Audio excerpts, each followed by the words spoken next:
Hey guys, welcome back to learn with Rajni. Friends, आप सभी को हैप्पी नवरात्रि। उम्मीद करती हूँ कि ये नवरात्रि आप सबके जीवन में हंसी खुशी और खूब तरक्की लेकर आए। आज का जो हमारा टॉपिक है वो कोई स्टडी का टॉपिक नहीं है। आज का हमारा टॉपिक एक एनालिटिक टॉपिक है। Rajasthan high court LDC exam में इंग्लिश का जो सिलेबस है उस सिलेबस में किस टॉपिक में कितने क्वेश्चन आ सकते हैं उस पर आज की वीडियो है। काफी स्टूडेंट्स के कमेंट्स आ रहे थे कि हमें आप टॉपिक वाइज वेटेज बताइए कि इस टॉपिक से इतने क्वेश्चन आने की पॉसिबिलिटी है। तो टॉपिक वाइज वेटेज बताने के लिए मैंने लास्ट टाइम का जो पेपर था वो उठाया, उसका मैंने एनालिसिस किया और उसके बाद में मैंने चीजें आपको पूरे डेटा में आपको दे रही हूँ। लास्ट टाइम जो एग्जाम हुआ है हाई कोर्ट एलडीसी का एग्जाम, जो कि मार्च 2022 में हुआ था, उस पेपर के अकॉर्डिंग मैंने ये एनालिसिस किया है। तो आज मैं आपको बताने वाली हूँ इंग्लिश के किस टॉपिक में से कितने क्वेश्चंस आ सकते हैं, कितने क्वेश्चन आएंगे। ठीक है, पूरी पॉसिबिलिटी है। अब उस वेटेज के अकॉर्डिंग ही आप किसी टॉपिक को उस हिसाब से आप टाइम दे सकते हैं। ये एक स्ट्रेटजी है।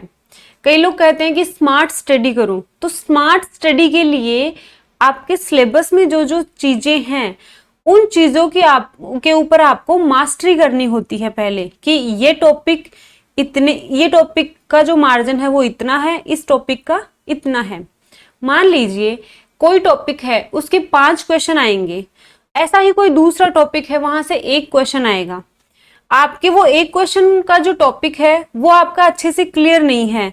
अब आप उसको टाइम देने के चक्कर में जिस टॉपिक में से 5 क्वेश्चन आएंगे उस टॉपिक को भी आप कंप्लीट नहीं करते हैं। तो इसको हम स्मार्ट स्टडी नहीं कह सकते।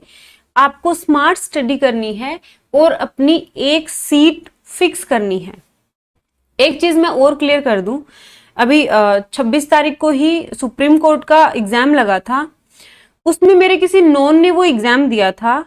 अभी रिसेंट में मैं जो आपको वॉकअप करवा रही हूँ उस वॉकअप से ही 4-5 क्वेश्चन एज इट इज उसमें आए हैं। ऑल्ट्रुइस्ट का आ गया, ठीक है, एपियरी का आ गया, ऑल्ट्रुइस्ट परोपकारी, ठीक है, एपियरी का आ गया, मधुमक्खी पालन, और कुछ इडियम्स भी उसमें आए हैं। Fight with tooth and nail वाला आ गया, और भी कुछ इडियम्स हैं।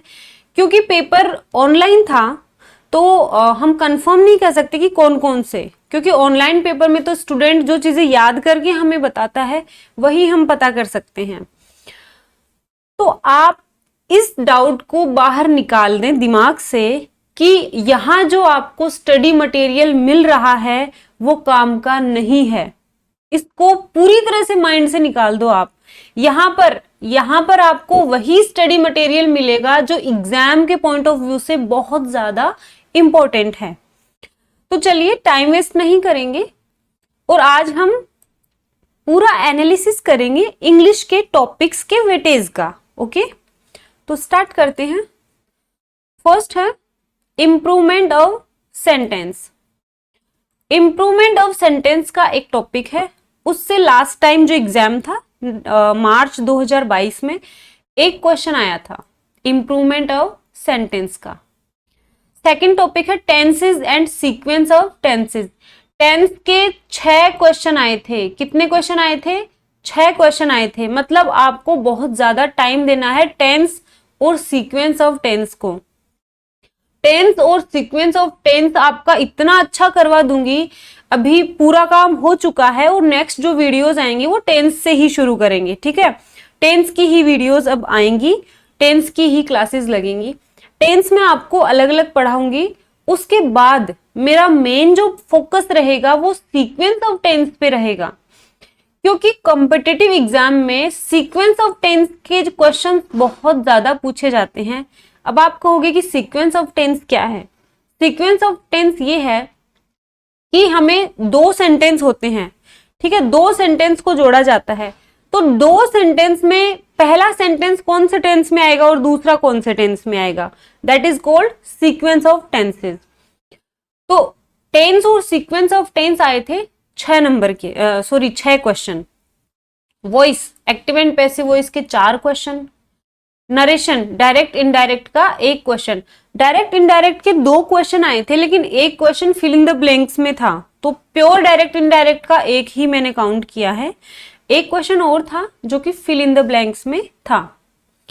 अब देखिए transformation of sentences, last time 80% students confuse थे इस टॉपिक में, ट्रांसफॉर्मेशन ऑफ सेंटेंसेस। मैंने आपको बहुत सारे क्वेश्चंस करवाए थे ट्रांसफॉर्मेशन ऑफ सेंटेंस के, आप वीडियोस जाके देखें, वहां से आप ट्रांसफॉर्मेशन ऑफ सेंटेंस की वीडियोस देख सकते हैं। और 2 क्वेश्चन तो ऐसे के ऐसे उठकर आ गए थे, सिर्फ सब्जेक्ट का नाम ही चेंज था, महात्मा गांधी की जगह सुभाष चंद्र बोस, ऐसा कुछ था, मेरे को प्रॉपर याद नहीं है, बट हाँ काफी क्वेश्चन आए थे लास्ट एग्जाम में।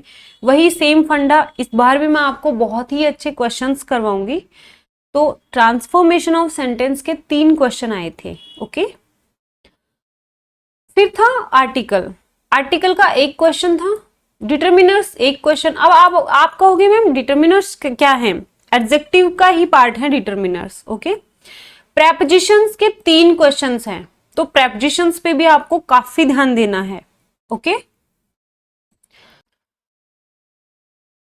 नेक्स्ट टॉपिक है correction of sentences, including correction of sentence, sentence को करेक्ट करना था, उसमें subject verb agreement, degree of adjective, connectives कहते हैं कंजंक्शंस को। Okay, and word wrongly used, इनसे आए थे करेक्शन ऑफ सेंटेंसेस। तो करेक्शन ऑफ सेंटेंसेस के 4 क्वेश्चन आए थे, टोटल 4 क्वेश्चन। ये तो था ग्रामर का, ये तो ग्रामर का पोर्शन था। वोकेबुलरी में कौन से टॉपिक में से कितने क्वेश्चन आए, सिनोनिम्स के 4 क्वेश्चन थे, एंटोनिम्स के 3 question, one word substitution 4 questions. देखिए वोकेबुलरी का वेटेज भी उतना ही है जितना ग्रामर का है, आपको ग्रामर पे जितना ध्यान देना है उतना ही वोकेब पे देना है। ओके, प्रीफिक्स के 3 क्वेश्चन और सफिक्स के 2। अब आप कहोगे कि मैम प्रीफिक्स और सफिक्स वोकेबुलरी में आते हैं क्या, बिल्कुल प्रीफिक्स और सफिक्स वोकेबुलरी में ही आते हैं, क्योंकि प्रीफिक्स और सफिक्स हम तभी कर सकते हैं जब हमें रूट वर्ड याद हो, और रूट वर्ड क्या होता है, वोकेब, वोकेब का ही होता है ना, मीनिंग जो होता है वो वोकेबुलरी होगी।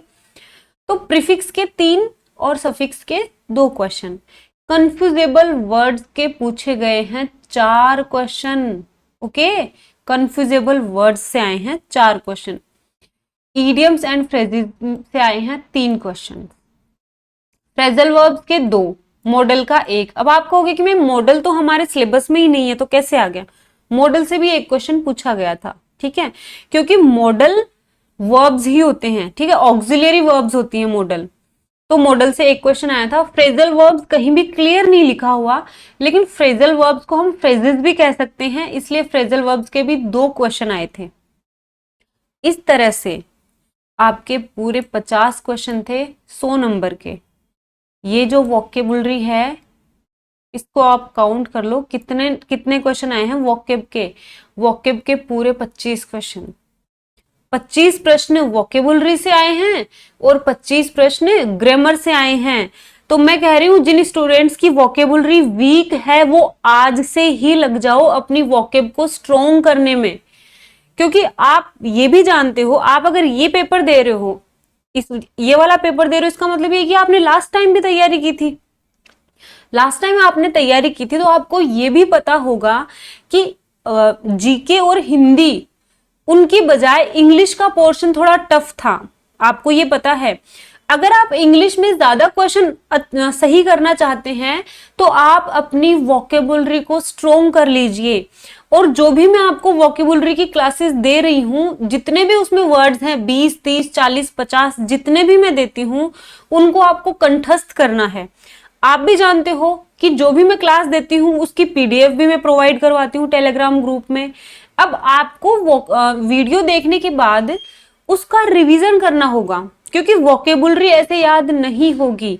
आप और मैं हिंदी मीडियम के स्टूडेंट्स हैं। ओके, हिंदी मीडियम स्टूडेंट्स की सबसे मेजर प्रॉब्लम होती है वोकेबुलरी। तो वोकेबुलरी को स्ट्रॉन्ग करना है हमें, और वोकेबुलरी एक दिन में स्ट्रॉन्ग नहीं होगी, वोकेबुलरी को आपको बार बार रिवाइज करना पड़ेगा, तभी वो स्ट्रॉन्ग होगी। तो ये मैंने एनालिटिकल व्यूज दिया है इंग्लिश के टॉपिक्स के वेटेज का, ठीक है, कौन से टॉपिक से कितने क्वेश्चंस आने की पॉसिबिलिटी है इस बार।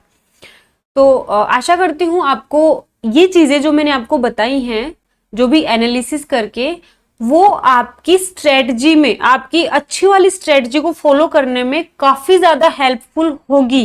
इसीलिए मैंने इस टॉपिक पे वीडियो बनाई है, क्योंकि मैं चाहती थी कि ये एक बहुत ही अच्छी इंफॉर्मेशन आप तक मैं दूं। आई होप आपको आज की वीडियो अच्छी लगी होगी। फ्रेंड्स, अगर ये वीडियो आपके लिए हेल्पफुल है, आपको लग रहा है इतना सा भी अगर आपकी हेल्प हुई है एक अच्छी स्ट्रेटजी बनाने में, या फिर आप जो तैयारी कर रहे हो उसमें थोड़ा सा चेंजेस लाने में, इंग्लिश की जो आप प्रिपरेशन कर रहे हो उसमें अगर थोड़ा सा चेंजेस लाने में ये वीडियो हेल्पफुल है, तो प्लीज अदर स्टूडेंट्स तक इसको शेयर करें, वीडियो को लाइक जरूर कर दें। और अगर आप हमारे चैनल को आपने सब्सक्राइब नहीं किया है तो प्लीज लर्न विद रजनी को सब्सक्राइब कर दें। आज के लिए इतना ही, मिलते हैं नेक्स्ट क्लास में, तब तक के लिए बाय बाय।